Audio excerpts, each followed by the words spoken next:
வேலைன்னு ஓடிட்டே இருக்கீங்களா? நிரந்தரமாக ஒரு வேலை இல்லை, நம்ம லைஃப்பில் நம்ம என்ன பண்ண போகிறோம் அப்படின்னு திங்க் பண்ணுறீங்களா? உங்களுக்காக தான் இந்த ஸ்டோரி. ஒரு பையன் வந்து இன்டர்வியூக்காக போயிட்டுருக்கான். போயிட்டுருக்கும் போதே நம்ம கான்ஃபிடென்ட்டாக இருக்கோம், எல்லாமே நமக்கு தெரியும், நம்ம கன்ஃபார்மாக செலக்ட் ஆயிடுவோம், நம்ம அப்படி அது இதுன்னு நல்லா பாசிட்டிவாக யோசிச்சிட்டே போகிறான். இப்படி தான் நடக்கும்னு சொல்லிட்டு அவனையும் கற்பனை பண்ணிட்டு போகிறான். ஆனால் ரிசல்ட் என்ன வந்துச்சு? அவன் வந்து ஃபெயில் ஆகிட்டான், ரிஜெக்ட் ஆகிட்டான் இன்டர்வியூவில். அப்போ வந்து திரும்பி உட்காந்து கீழே உட்காந்து அங்கேயே உட்காந்து ரொம்ப நேரம் அழுகுறான். என்ன பண்ணணும்னு தெரியல. நம்ம கரெக்ட் நம்ம நினச்சிட்டு இருந்தோமே, அப்போ நம்ம தப்பா, அப்போ நம்ம யோசிச்சதெல்லாம் தப்பா, அப்படி இன்னும் நெகட்டிவாக யோசித்து ரொம்ப கொலாப்ஸ் ஆகுறான். அதுக்கப்புறம் அவன் ஃப்ரெண்டு வந்து அவன்கிட்ட பேசுகிறான்.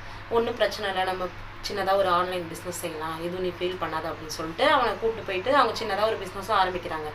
அப்புறம் என்ன பண்ணாங்கன்னா சின்ன சின்னதாக ஆர்டர் வர ஆரம்பிச்சது. அதுக்கப்புறம் கொஞ்சம் பெருசான உடனே எந்த கம்பெனியில் போய் அவன் ரிஜெக்ட் ஆனானோ அந்த கம்பெனிலேருந்தே அவனுக்கு ஆர்டர்ஸ் வர ஆரம்பிச்சது. அப்போ தான் அவன் யோசிச்சான், கடவுள் வந்து நமக்கு 2 வழி கொடுப்பாங்க. ஒரு வழி நமக்கு க்ளோஸ் ஆனாலும் இன்னொரு பக்கம் உனக்கு நல்லது இருக்குது, அதோட ஃப்யூச்சர் பெரிய ஃப்யூச்சர் உனக்கு இருக்காது, நீ பார்க்காம விட்டு கொலாப்ஸ் ஆகி அந்த இடத்துல இருக்கக்கூடாதுன்னு சொல்ல காமிக்கதாக தான் அவனுக்கு அதை கொடுத்தாங்க. உங்களுக்கு அப்படி தான், நமக்கு 2 வழி இருக்கும். ஒரு வழியை பார்த்துட்டு இந்த வழியில் நம்ம தோத்துட்டோம், இந்த வழி இதுக்கப்புறம் நமக்கு எதுவுமே இல்லைன்னு கொலாப்ஸ் ஆகி உட்காராதீங்க. திரும்பி இதுக்கப்புறம் என்ன பண்ணலாம், இதுக்கப்புறம் இப்படி இருந்தால் பண்ணலான்னு சொல்லிட்டு உங்களுக்கு ஒரு ஐடியா இருக்கும், அதை ஃபாலோ பண்ணுங்கள்.